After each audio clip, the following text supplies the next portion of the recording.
At number 10 spot, we have Ash Ketchum is in a coma. The Pokemon franchise has been capturing the hearts and imaginations of audiences for over 24 years, and its protagonist, Ash Ketchum, remains one of its greatest mysteries. Why? Because despite living in a world filled with magical creatures with unique abilities, Ash remains stuck at the age of 10, leading to theories about his apparent immortality. One of the more intriguing theories about Ash is the coma theory. According to this theory, Ash was thrown into a coma in the first episode of the series, either from a bike crash or a powerful lightning strike attacked by Pikachu. For those who don't know, in episode 1, Ash steals Misty's bike to take Pikachu to the Pokemon Center. But once he falls off, this is when many people believe that he wakes up in his coma dream, which is to be the rest of the show. Every subsequent event in the series is said to take place in Ash's mind while he's inside this coma.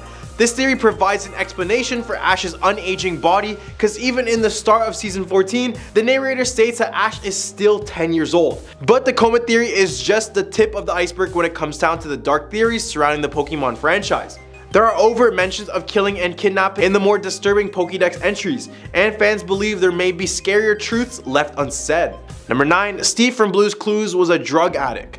Have you ever sat down and watched an episode of Blue's Clues with a critical eye? If you have, you may have come to the realization that something is a bit off about the world that Steve lives in. And we're not talking about the cartoon dog. The theory that many believe is that Steve is actually a resident of a crack house that has been floating around since the show's peak in 1990. The idea is that all the objects in his world, like his fire truck and ambulance toys, are actually hallucinations caused by his drug use. This would explain why the toys can talk and why he sees inanimate objects as friendly roommates. Every episode, Steve jumps into a painting and is transported to another world, but in reality, he's just intoxicating himself on his couch and hallucinating that he's inside the picture.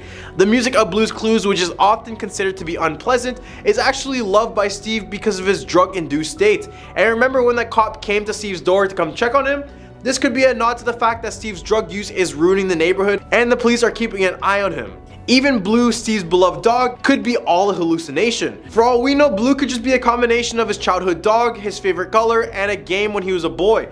When Steve left the show for college, it was actually to enter rehab. This theory would explain why his brother Joe starts to take these substances as well. This theory may sound far-fetched, but watch an episode of Blue's Clues yourself with this idea in your mind. The objects and creatures that Steve interacts with may not be real, but they are a testament to the power of his drug-addled imagination. At a number 8 spot, we have Krusty Krab's secret formula is crabs. So this theory suggests that Mr. Krabs is a cannibal.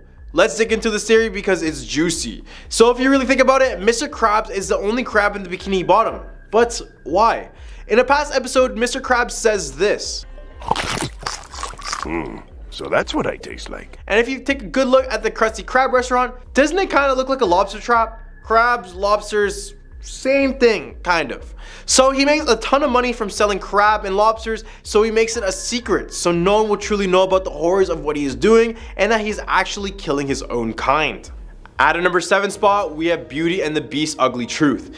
In Disney's Beauty and the Beast, Reddit user Chims Gyaro claims that the curse on the Beast and his castle has been in effect for 21 years when the film takes place. When the witch placed the curse, she intended for it to last for 21 years, not for the Beast to be 21 years old. This means that the Beast is actually in his 40s, which is more in line with his character's actions and his demeanor. Before the events of the film, the Beast and his servants, including Lemire, tried to bring girls to his castle in an attempt to break the curse. However, none of these girls were successful, and the Beast eventually lost hope and just stopped trying.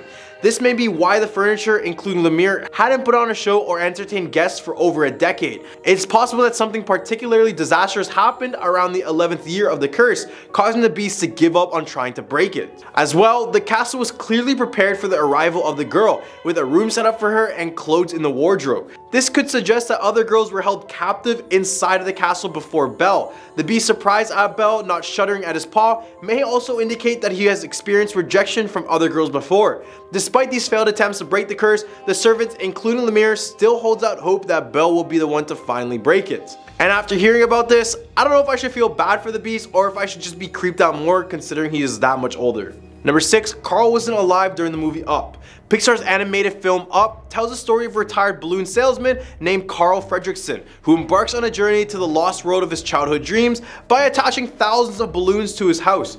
Along the way, he meets a young wilderness explorer named Russell, as well as a number of other colorful characters. However, according to a theory proposed by Reddit user known as Wolfius Corone, there may be more to the story than meets the eye. The story suggests that Carl is actually dead throughout the entire film and that his journey to Paradise Falls is only a metaphor for his move into the afterlife. According to the theory, Russell is just an angel trying to help Carl transition into the afterlife, while Charles Muntz, the film's main antagonist, is a fallen angel who is determined to drag Carl to the underworld with the help of his hellhounds.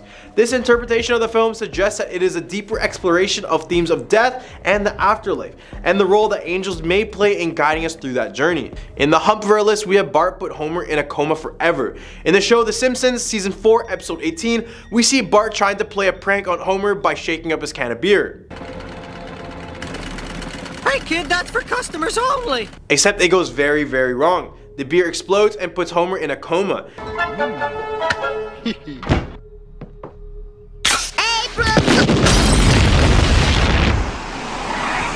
This is when Reddit user Hard to Pick a Name, yes, that's his real name.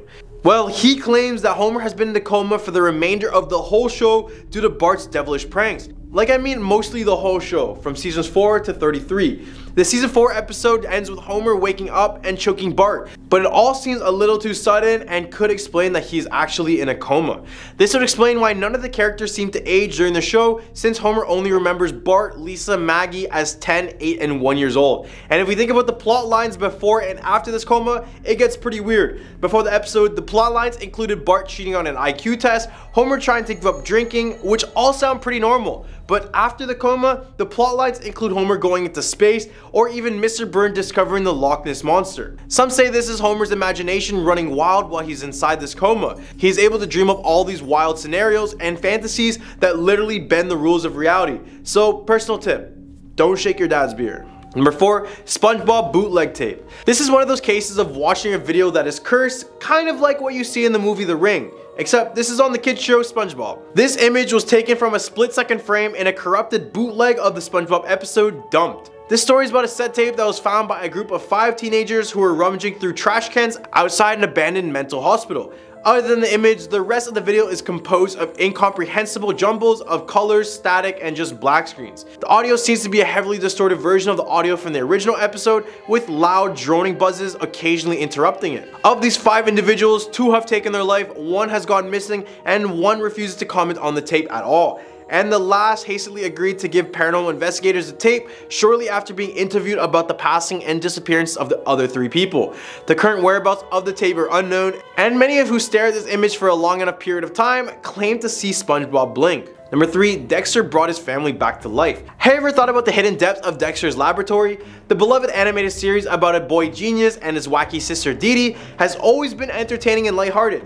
But what if there's more to the story than meets the eye? One theory suggests that Dexter's Laboratory is more than just a place to conduct experiments. It could also be a sanctuary where he tried to bring his family back to life. So apparently, after a tragic accident that wiped out his entire family, Dexter uses scientific genius to recreate them using his lab's advanced technology. This would explain why his family is so dim-witted and why Dee Dee is so loyal. Dexter programmed that way to prevent the same accident from ever happening again. The series hints at this possibility in various ways, such as Dexter's ability to create clones, control the central nervous system, and manipulate the intellect of others. There are also scenes where he shows confusion at the fact that his mother got sick and has the ability to rapidly age his clones, which just further supports this theory. So the next time you watch Dexter's Laboratory, remember that there could be more to the story than just a boy and his wacky adventures. Could Dexter be more than just a boy genius? Could he actually be the master of life and death as well? Let me know in the comments. Number 2, Bikini Bottom is a result of nuclear testing. This one blew my mind. See what I did there? Now, many people have theorized that the Bikini Bottom is the result of nuclear testing. The main reason behind this is because some say that Bikini Bottom is located beneath Bikini Atoll, which has long been a well-known location for nuclear bomb testing. And we all know that bombs are evil, right, Mermaid Man? This should explain everyone's ability to communicate in a human fashion, their strange behavior, and a host of wacky characteristics. The show has many depictions of a nuclear mushroom cloud, and I know we have all seen it. Like, check this one out. And apparently the episode that features a town called Rock Bottom is supposed to mimic a crater created on the ocean floor due to one of these nuclear bomb tests. And that's not all. You remember the island they hopped on when they went above water? That's supposedly Bikini Atoll, and the reason why it's empty is that the US government relocated 146 residents of the island to conduct these nuclear tests. SpongeBob creators hid this from the public because why would everyone want their children watching a show about post-nuclear sea animals? Doesn't sound too pleasing. Number 1. Peter Pan murders lost boys who grow up. Reddit user Morvis343 combined two theories about Neverland and combined them to make one brutal one. Their first theory suggests that Pan does not want the Lost Boys to grow up and kills them once they do. According to the user, Captain Hook and the pirates are former Lost Boys who escaped before Pan could kill them, suggesting that Pan is the villain of the story and that Hook is actually the good guy. I know, pretty strange. The other theory proposes that Neverland is an afterlife for children who died young, and that Pan brings them back to this magical place to give them a proper childhood that they were denied in their earthly lives. So when the user combined these theories, they come up with the thought that instead of simply being an afterlife, perhaps Neverland is a waypoint on the way to a regular afterlife. Children die and are brought to Neverland by Pan, where they are given a chance to experience a full whimsical childhood. However, once they grow up, it is time for them to move on to the regular afterlife. Pan kills them and sends them along to their final destination, heaven. Captain Hook, however, escaped Neverland before he could understand this process. He believes that Pan is simply killing children for no reason and is locked in conflict with him as a result. However, the truth is that both Pan and Hook have the best intentions for the Lost Boys, with Pan wanting to give them a proper childhood and Hook wanting to protect them from harm. Only Pan knows the truth of the eventual fate of the Lost Boys, but Hook is too stubborn to listen and consider the possibility. At a number 10 spot, we have Poof's real dad. In the show, we are introduced to Cosmo and Wanda's kid, Poof. But is it really theirs? As we see from other related fairies, they typically share characteristics to those they are related to. For example, Wanda and Blonda share similar pink eyes, while Cosmo and his mom share similar shades of green. Except when we look at Poof, there is no resemblance to either Cosmo or Wanda. Instead, Poof shares similar characteristics to another fairy we know, Juandissimo. So for those who don't know, fairies are able to have babies by using magic.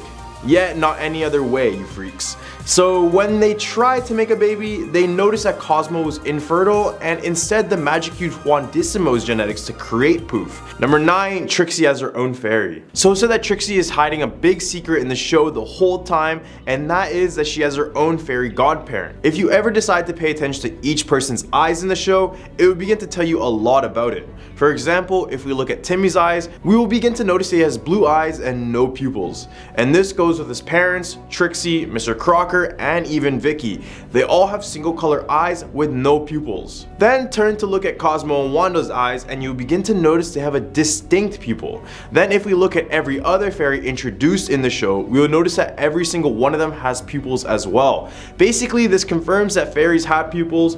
But then there's Trixie's best friend, Veronica. And when we look into her eyes, we will notice that she also has pupils. So basically, Veronica is Trixie's own fairy, but she chooses to disguise herself as a best friend, and it seems to work out. I mean, we all know that Timmy hides Cosmo and Wanda in various shapes and forms to fit in. So what makes you say that a best friend is not a good disguise? Number 8, all imagined by an abused boy. A very famous theory online is that the entire show is imagined inside of a little boy's head. Except in this case, the image is the product of a household of abuse and depression. This is a very sad turn from the show, but it's a dark theory regardless, so here you guys go. This theory proposes that fairies and magic are all made up inside of an abused kid's head. The kid has neglectful parents who couldn't care less about them. And the only adults that would be open-minded to this kid were the grandparents. However, they had passed away, causing the little boy to play pretend with his two fishies. This is because he finds comfort in imagining they're there to watch over him like his grandparents did. When the parents send in the babysitter, the kid is helpless against her and instead imagines doing magic. And this would make sense because in the show, magic was really never having lasting effects. Number 7, Trixie's parents are corrupt officials. Trixie Tang is back on this list and for all the wrong reasons. Trixie is not only the most popular and possibly the most wealthiest girl in town, she is also a spoiled brat that likes to brag about her possessions or achievements any moment she gets. And as they say, the apple doesn't fall far from the tree. So let's see what her parents are like in order to have a kid like this. Reddit user by the name of Cosmic Biohazard brought up the theory that her parents are former corrupt government officials, which explains her child's invasive behaviors. This user brings up the Chinese term Dai, I am so sorry if I mispronounced that, which was used to describe the children of parents who became extremely wealthy during the country's economic boom in the 90s. Number 6, Timmy Turner had a twin. So many theorists believe that fairies didn't exist the entire show, and they wouldn't be so wrong to think that. Many characters, specifically the adults, have no awareness that fairies exist. As well, it would explain why after every episode, everything goes back to normal and nothing ever changes permanently. Sometimes. Now let's say that fairies don't exist. Then what can Cosmo and Wanda be morphing into that appears to be either green or pink? Now let's go back to one of the older episodes where we have Timmy and his family moving in, but in the back of their move-in truck, it's filled with pink items that are clearly labeled girl, and even Timmy's hat is appearing in it. So what explains all the green items that Cosmo transforms into? Well, the theory tells us that Timmy's parents were initially expecting a single daughter, but instead they got twins, a boy and a girl. As they were growing up, something tragic happened along the way, causing the girl to pass away. Shocked by the events, Timmy grew up feeling as if he was missing another half, which would explain why he sees his made-up fairies to be in the colors of green and pink, in order for him to cope with his grief process. Number 5, how magic works. So the multiverse is apparently everywhere, and I even found a theory of that in the Fairly Odd Parents. A now deleted Reddit user brought up the theory about the true capabilities of a fairy's powers. Not only can they grant wishes for their godchildren, but this user said that they have the ability to travel into infinite amount of universes in order to grant these wishes. I mean, we can't lie. Some of these wishes are completely absurd and are highly controversial, whether or not we wonder how it would affect the show as a whole. But they end up never doing that. As I mentioned in another point, at the very end of every episode, everything comes back to normal. Well, most of the time. But having the ability to grant wishes in different universes explains why other kids' wishes have no effect on Timmy, but only other versions of him. This would also explain why everyone in the show seems to be oblivious to the things happening around them, let alone the fairies. Number 4, Cosmo and Wanda are antidepressants. Yes, these magical fairies are theorized to be a metaphor for antidepressants. Antidepressants in a show? What? Yes, Cosmo and Wanda are apparently metaphors for Zoloft and Prozac. And for those who don't know, these are 2 very potent prescription medications that are used to treat depression, anxiety, and other related issues. And let's face it, Timmy doesn't have the best life by any means. And with all this being said, despite the fact that he is a kid, it wouldn't be far off to believe he relied on prescription drugs to help with his struggles, especially in the future. This would also explain why the fairy godparents were only around him when Timmy really needed them, like when he's sad or has an issue. Number 3, the Dinglebergs represents Timmy's dad's dream life. The competition between Mr. Turner and Dingleberg happens throughout the entire series, it seems. However, many of you don't know that they were actually friends in high school until a girl set the 2 friends apart. Eventually, Mr. Turner would just grow more and more jealous to Dingleberg, especially after he started to become more successful. As Mr. Turner continued his dead-end job sharpening pencils, he would always have this inner hatred towards Dingleberg. Reddit user by the name of Kick-Ass Setter believed that Dinglebergs are a play on the term dink, which means double income, no kids. Mr. Turner then compared his life with Dingleberg, especially when he has a kid like Timmy Turner. I'm not saying Mr. Turner hates Timmy, but he just resents the life of what could have been if he had no child like Dingleberg. Number 2, Timmy doesn't need fairies. According to Negroni, the show's main theme is, quote, you don't really grow up until you figure out how to properly deal with your problems. One thing that bothers me about TFO, and it probably bothers you too, is that Timmy Turner learns the same lesson every single week. This lesson is that you just can't wish your problems away. Every time you do, you end up creating more problems. And even in a world where you can get everything you want, there are still rules, terms, and conditions that will hold you back. Which brings me to the true purpose of Fairly Odd Parents. It's not simply to give us a show where we can laugh at the misfortunes of a 10-year-old boy who has the world at his fingertips. It's to show us that fairy godparents aren't really there to just give Timmy whatever he wants. Instead, the whole point of giving Timmy fairy godparents is to teach him that he doesn't need them. Number 1, fairies rule the entire entire world. A Reddit user by the name of Hey Luda You Like to Eat talked about a theory claiming that fairies rule the entire world in the show. They started off by mentioning the two reoccurring themes we see in the show, which are a child's imagination and neglectful parents. Timmy's parents aren't the only ones who are neglectful, however. When we begin to look at the entire town of Dimsdale, most of the parents are strictly there for comedic purposes, and they usually lack awareness and common sense. One Reddit user placed the blame on an object in the show called memory wipers. This was first introduced in the episode named The Secret Origin of Denzel Crocker. In the episode, Crocker was introduced to a child with fairies, and this is where his persona basically comes from. After seeing the fairies, he immediately gets his mind wiped by this device, and it just didn't stop there. The device was used more and more on him until it decided to transform his body, and this is where Mr. Crocker developed his infamous twitch and obsession with fairies. Back to fairies ruling the world, and now we know the capabilities of this device. This Reddit user continued by saying that fairies only help children and wipe the memories of adults because they're trying to strip the intellect away from the world. At number 10 spot, we have Wile E. Coyote is in hell. Reddit user Sodi MC Doty has a theory that Wile E. Coyote is trapped in hell in a never-ending cycle of gluttony and emaciation. They begin to compare Wile E. Coyote's situation in Greek mythology, specifically the tale of Tantalus. In the tale, Tantalus was tormented by Tartalus by being placed in a river that would recede wherever he stopped to drink, and below branches with fruit that would rise wherever he tried to reach up. Wile E. Coyote, like Tantalus, is trapped in an eternal cycle of false hope and a brutally painful sense of reality. In the show, Wile E. is always trying to track down the Roadrunner, but every time he gets close, he fails.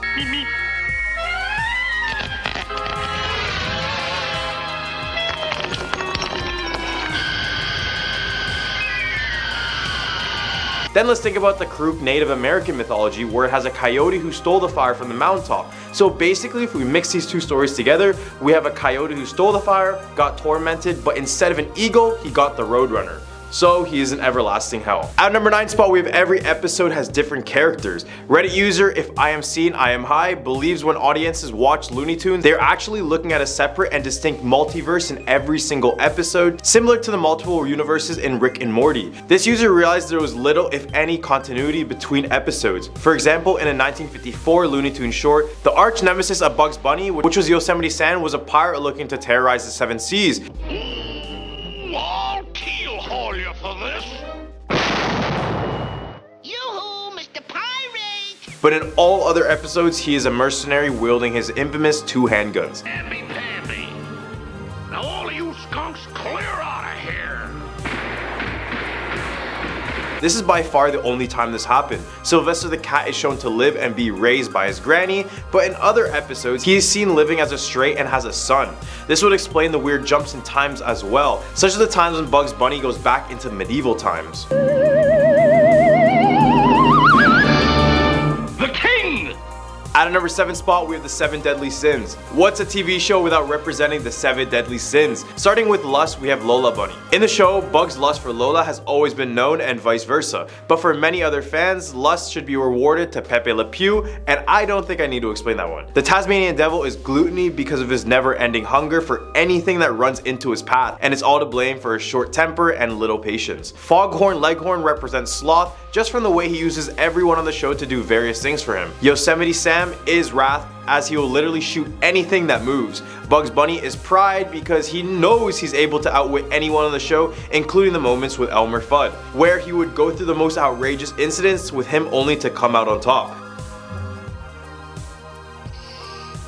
Be very, very quiet. I'm hunting weapons. Wile E. Coyote is envy because of the fact he's always trying to catch the Roadrunner. He is simply envious of his life since Roadrunner seems carefree most of the time. And finally, we have Daffy Duck as greed. This one shouldn't be a surprise since he has an addiction to material possessions. At number 7, we have Bugs Bunny murder Hugo. A now deleted Redditor theorized that Bugs Bunny may have committed homicide in at least one incident. In the 1946 animated short Racketeer Rabbit, Bugs encounters 2 ruffians named Rocky and Hugo. When he stumbles upon their hideout in an abandoned farmhouse, Hugo is told to take Bugs, quote, for a ride, which implies that he was going to get rid of the rabbit. The episode continues with Bugs and Hugo going on a car ride, with only Bugs coming back. Hugo is never seen again. Bugs then says that he will no longer be bothering them, making this fan believe that Bugs took it on his own to commit the crime. This is no surprise because Bugs is known to do some violent acts in the show. Don't believe me? Watch this.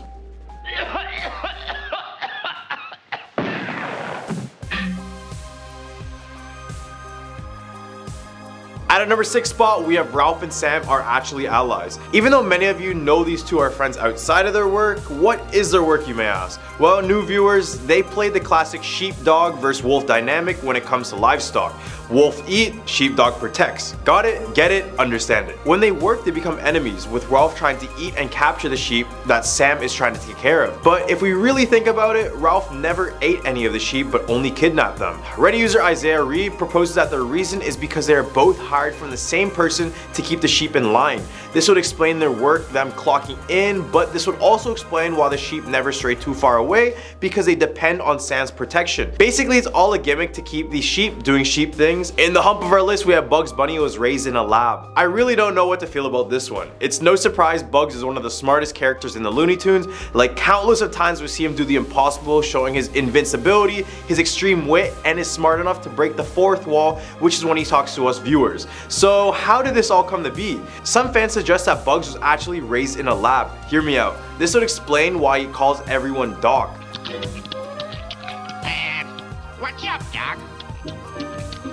And the fact that he can get out of any situation just shows how resilient he needed to be when he was having these tests done in the lab. This would also explain his desire to tunnel long distances, because at one point his life depended on it. And surprisingly, the same fans believe Elmer Fudd is actually a lab agent disguised as a hunter to hunt down the rabbit that escaped. At number 4 spot, we have Porky Pig was abused. In the earlier episodes of the show, Porky would be shown to be a confident fellow, especially in his famous disputes with Daffy Duck, but as the episodes went by, the confident pig now turned into a fragile pig that allowed every character to walk over him. Now fans dug into this theory as well. They suggested that Porky developed his infamous stutter after growing up his whole life in an abusive household. So this is why after his constant fights with Daffy, it said that it slowly triggered him and reminded him of the past abuse that was done to him, otherwise known as PTSD. Now as we see him, he is just some guy that everyone likes to pick on and may suffer from self-esteem issues altogether. At number 3 spot, we have Daffy Duck is suffering from brain damage. A Reddit user by the name of Brad and Best investigated a 1938 short named Daffy Duck and Egghead,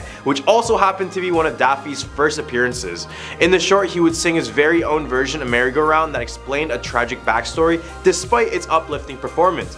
The song went, "My name is Daffy Duck, I worked on a merry-go-round, the job was swell, I did quite well, till the merry-go-round broke down. The guy that worked with me was a horse with a lavender eye, around his whirls we winked at girls till the merry-go-round broke down. Up and down and round we sped, that dizzy pace soon went in my head. Now you know why I'm dizzy." As we could tell, the song tells us that Daffy suffered from a brain injury, that he worked at a carnival, and he was in charge of the merry-go-round ride there. So during one shift, he was careless and became a victim of a careless workplace condition.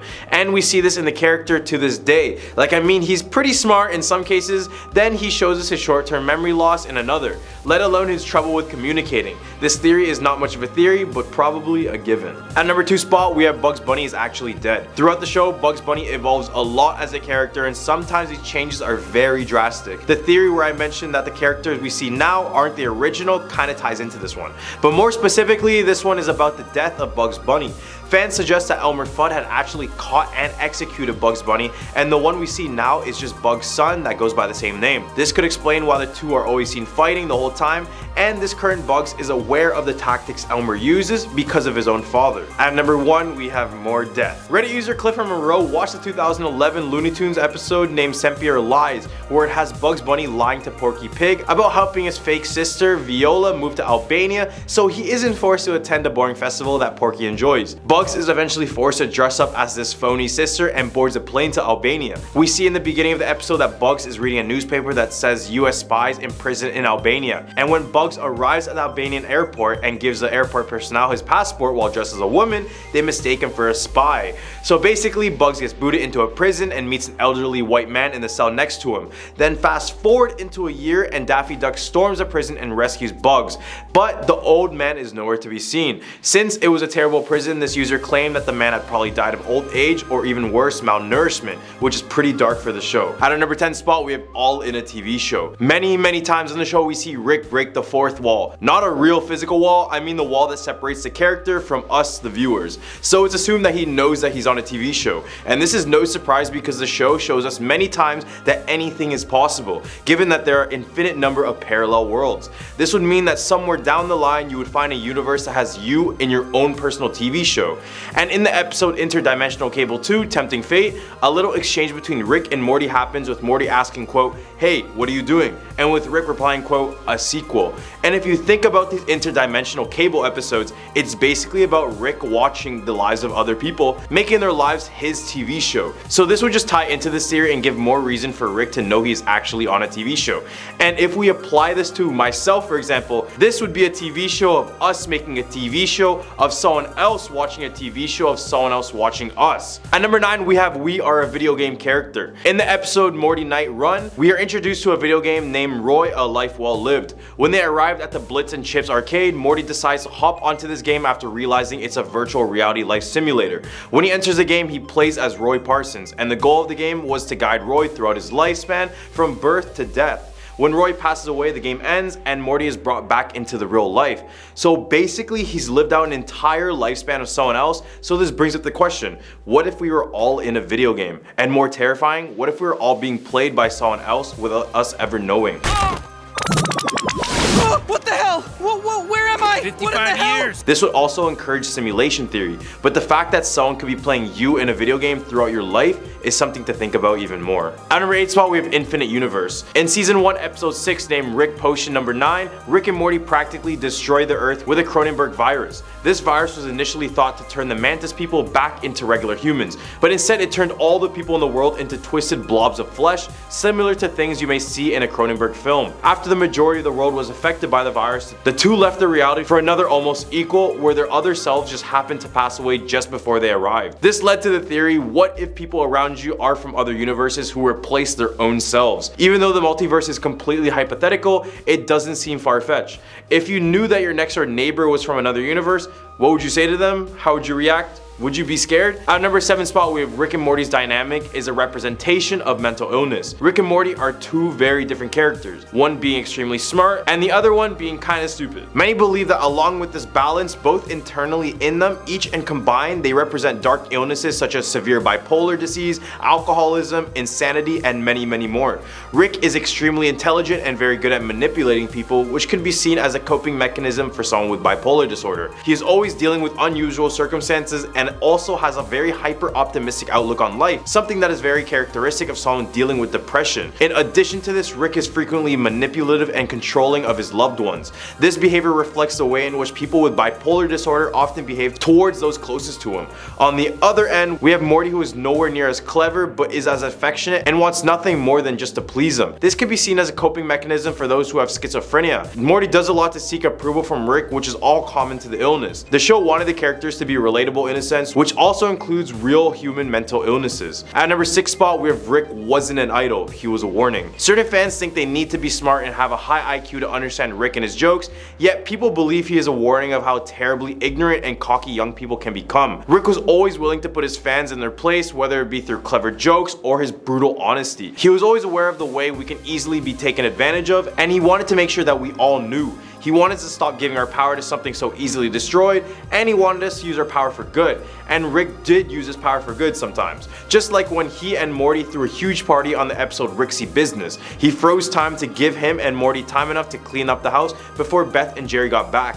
He also saved the world many times. Eventually though, everything caught up to him. But that's kind of why personally I love his character so much, and why other people love him so much, which is because he is a reminder that no one is invincible and that we all have to face our fears eventually. Right in the hump of our list, we have Uncle Steve. In the season 2 episode Total Recall, we are introduced to Steve Smith. From the looks of the episode, it seems like he is well liked by the family and he is showing the utmost respect for Jerry, which kind of seems over the top at times. Scene goes that they're sitting at the dinner table when Steve announces he paid for a family vacation for all of them. Then Rick insults Steve and soon after pulls out his blaster and goes for the head. As the bullet goes through his head, it reveals a purplish pink goo and his body shapeshifts into an extraterrestrial. Rick explains that they are a telepathic civilization that embed themselves in memories and multiply more of them on Earth. So what if there was an alien race living among us? I mean, after the photos of the James Webb Space Telescope that were recently revealed, it's just astonishing to think how large the galaxy is and to think there's so much more. There is zero chance we're the only ones out there. So aliens aliens probably exist, but them living among us is a different story altogether, which makes this theory much more scarier. We had UFO sightings, encounters, but what if one tiny green alien managed to fit right into our society, just waiting for his opportunity to strike? At our number 4 spot, we have Enter Into Our Dreams. In just the second episode ever released from Rick and Morty, named Lawnmower Dog, we are introduced to a concept similar to the blockbuster movie Inception. I remember watching Inception for the first time as a kid and coming out of that movie with zero knowledge, so props to Rick and Morty for giving homage. Kind of. In this episode, Rick creates a device that enables you to go inside someone's dream. A Freddy Krueger parody named Scary Terry would go into people's dreams and turn them into nightmares, but when Rick and Morty enters his dreams, they alter the way he acts towards people. As well, they did this for Morty's math teacher in order to give himself a better grade. So what if we lived in an Inception / Freddy Krueger universe where dreams could be entered? The thought of it is terrifying. The fact that we can't control our dreams and the fact that someone can just manipulate our thoughts in our dreams without us doing anything at all doesn't sound too nice. There's already a concept of lucid dreaming, which is when we are aware that we are in a dream and can freely move and manipulate our surroundings at will. So imagine that, but someone else in your dreams. Instant headache. All the way at our number 3 spot, we have every episode is a different Rick. A fan theory found online suggests that the Rick that we are watching on the show as of now is not the original Rick. In the show, it is known that Rick disappeared from Beth's life for decades. For all we know, Rick and Morty lived in a parallel universe identical to the one the show started in, which is C-137. The only difference between the two universes is the Cronenberg monsters, but everyone else lived practically the same lives. The theory continues by saying that the Rick we see is a Rick from another universe where everyone he knew and loved passed away, which would actually explain his substance abuse with alcohol and his crazy near-death antics every single episode. At number 2 spot, we have clones. Just before the episode Big Trouble in Little Sanchez, Rick conducted one of the most wild experiments to date. He was able to transfer his mind into a clone named Tiny Rick in order to hunt for a vampire that was terrorizing a nearby school. At the end of the episode, he reveals an underground chamber that holds different Rick clones in different stages of life. Then in episode Edge of Tomorrow, Rick Die Repeat, he carries on the past project with Operation Phoenix, which is when Rick passes away, he plans to have his mind uploaded into a clone body so he can continue to live. This experiment reminded me of all those sci-fi movies where it would have people being cryogenically stored or had their consciousness transferred into a computer. This has some scary implications to it because would your uploaded mind still be you? Like, yes, your brain is there and you have your past thoughts, memories, and behaviors, but everything past your neck down is foreign to your existence. All the way at our number 1 spot, we have a mini universe. In the 6th episode of the 2nd season, named The Ricks Must Be Crazy, Rick's car breaks down and he reveals that he created a mini universe inside of the battery. Rick said he put a spatially tessellated void inside a modified temporal field. And in layman terms, basically means that time inside of their universe moves faster than the one above them. He then explains he gave them electricity and they simulated a whole civilization. I always thought of a mini universe theory. When I watched the Marvel movie Ant-Man and he went subatomic to enter the quantum realm, basically shrinking himself on a molecular level, he goes through different dimensions. So what if the dimension we're just a part of is a much larger dimension and it just keeps going on? The universe is huge and we're just a tiny speck, but what makes you say that we're not part of some bigger reality and we're completely unaware of it? Big food for thought. Coming at number 10 spot, we have Bikini Bottom is the result of nuclear testing. This one blew my mind. See what I did there? Now the main reasoning behind a nuclear bomb is because some say that Bikini Bottom is located beneath Bikini Atoll, which has been a well-known location for nuclear bomb testing. And we all know how nukes are so evil, right, Mermaid Man? This would explain everyone's ability to communicate in a human fashion, their strange behavior, and a host of other wacky characteristics. This show has many depictions of nuclear mushroom clouds. I know we have all seen it. And apparently in one episode that features a town called Rock Bottom, it supposedly mimics a crater created on the ocean floor due to one of these nuclear bomb tests. That's not all. You remember that island they hopped on when they went above the water? That's supposedly Bikini Atoll. And the reason why it's empty is because the US government relocated the 146 residents of the island to conduct these nuclear tests. SpongeBob creators hid this from the public because why would anyone want their children watching a show about post-nuclear sea animals? Doesn't sound too pleasing. At our number 9 spot, we have SpongeBob bootleg tape. This is one of those cases of watching a video that is cursed, kind of what you see in the movie The Ring. Except this one is on the kids show SpongeBob. This image was taken from a split-second frame in a corrupted bootleg of the SpongeBob episode Dump. The story is about a tape that was found by a group of 5 teenagers who were rummaging through trash cans outside an abandoned mental hospital. Other than the image, the rest of the video is composed of incomprehensible jumbles of colors, static, or just black screens. The audio seems to be a heavily distorted version of the audio from the original episode, with loud droning buzzes occasionally interrupting it. Of these 5 individuals, 2 have taken their life, 1 has gone missing, and 1 refuses to comment on the tape. At a number 8 spot, we have the main characters represent the 7 deadly sins. The 7 deadly sins of Christianity are said to be represented by each of SpongeBob's main characters. According to some fans, Gary the Snail, a bottom feeder who never stops eating, represents the sin of gluttony. SpongeBob's obsession with acquiring a driver's license, or Pearl's obsession with boys, could be referred to as lust. Mr. Krabs, who once has sold SpongeBob's souls for 62 cents, is undoubtedly an example of greed. Patrick is the laziest person I know in the show, and he turned the sin sloth into a way of life. Given how much Squidward despises Patrick and SpongeBob, Wrath ought to be his middle name. Plankton shows envy the way he despises the success of Mr. Krabs and is always trying to steal the Krabby Patty formula. And of course, pride plays out in Sandy, who thinks she's hot stuff being from Texas and all. If they truly do represent all 7 deadly sins, I don't think this would be God's favorite TV show. At our number 7 spot, we have Krusty Krab's secret formula is crabs. So this theory suggests that Mr. Krabs is a cannibal. Let's dig into the theory because it's kind of juicy. So if you really think about it, Mr. Krabs is the only crab in Bikini Bottom, but why? In a past episode, Mr. Krabs says this.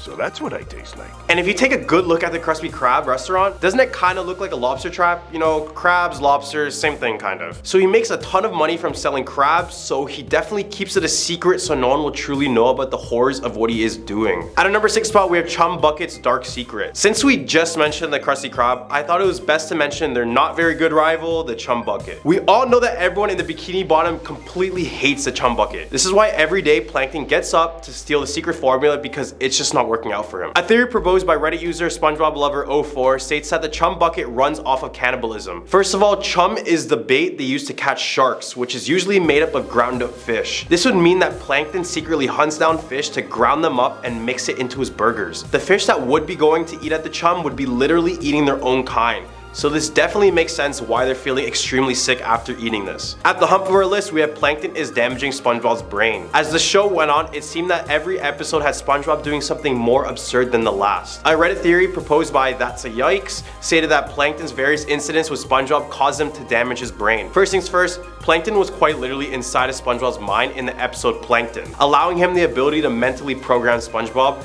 as well as showing a competent ability to manipulate the functions of the brain. In the SpongeBob SquarePants movie, Plankton is shown to have mastered mind control with his Chum Bucket helmets, most likely due to the success he had on SpongeBob. Time and time again, Plankton has altered SpongeBob's brain, so it's definitely malfunctioning. Come on, baby, what's the name? We threw out his name! Kinda dark stuff, Plankton. At our number 4 spot, we have It's a Metaphor for World War II Germany. According to fan theory by Drake Grayson, the show represents pre-World War II Germany. Squidward, a failing artist and a complete jerk, acts like Adolf and wants to evict all of his neighbors. In the case for Adolf, it was the Jews, so SpongeBob kinda represents them in the eyes of Squidward. Patrick is pretty much oblivious the whole show, so it's said that he represents the ignorance and the blindness of the German people when the genocide was happening right in front of their eyes. Sandy represents America, always karate chopping her way out of conflict, just like how the US came in the war guns blazing. Finally, Mr. Krab represents the rest of Europe, treating Germany, aka the Bikini Bottom, along with Adolf or Squidward, poorly since Germany started the war in the first place. This one is nuts for me because I would have never thought you can put Adolf and SpongeBob in the same sentence ever, but I guess you can. All the way at our number 3 spot, we have SpongeBob represents global warming. One Redditor made the claim that SpongeBob is a metaphor for global warming. He claimed that all characters have their part in explaining the theory of global warming and its detrimental effects in the sea. For example, SpongeBob is quite literally a sponge and represents the waste and pollution that is made in the world. We all know that pollution causes greenhouse gases that warm the earth, eventually melting icebergs, floating earth, you know the vibes. So SpongeBob is the pollution, and he works for Mr. Krabs, who resembles large corporations responsible for the waste in the first place. Mr. Krab loves that SpongeBob works for him because he takes little to no pay with maximum efficiency, showing that these corporations only care about the money and not the environment. Patrick represents Western civilization because he is unhealthy, unintelligent,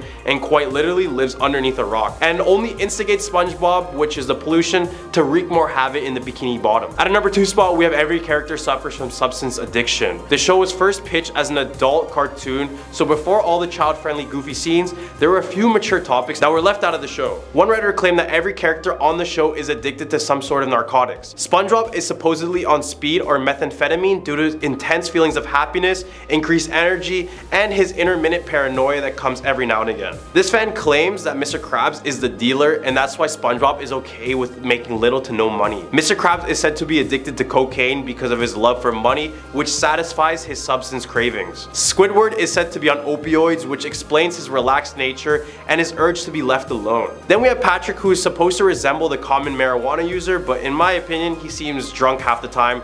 So maybe he does a bit of both. This theory is kinda dark, so I'm sorry to some of the kids who have to hear this one. Coming in at number 1 spot, we have SpongeBob is a nature documentary for humans. Okay, so a YouTuber by the name of Alex Bale coined this theory in the first place, so credits to him. He explains this in more depth, but here's a little summary. He said that SpongeBob is actually a nature documentary film by humans to investigate abnormally intelligent sea creatures that act like humans. In an old SpongeBob DVD, there's a bonus feature that shows human scientists studying and filming the creatures of Bikini Bottom because the fish are exactly acting like humans. There's even one episode where SpongeBob is taking a driver's test and he even runs over the human camera guy who's narrating as well. Test for the year, and if SpongeBob does not pass this one, it means another whole year of boarding school!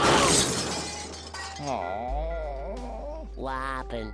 We can clearly see his human legs, so this kind of confirms his point. You also remember the human hand that would appear on screen, especially in the opening song when he puts on SpongeBob's pants? Yeah, well, this is because SpongeBob is the main character of the documentary, meaning he has to take care and protect him. Then there's another episode that shows a human family watching SpongeBob and turning it off on the TV, further proving this theory.